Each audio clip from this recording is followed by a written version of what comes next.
Hey friends, if you wish to change the wallpaper on your Windows 11 computer, then please watch this video. I will guide you through the process.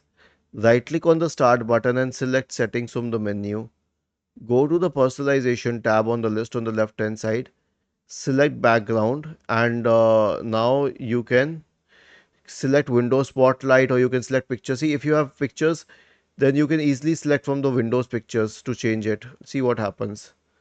Okay, or you can change it to Windows Spotlight, which is my favorite, which would be a daily changing picture, or you can select it at a solid color, though I don't like this one, but still, or you can change it to a slideshow of pictures.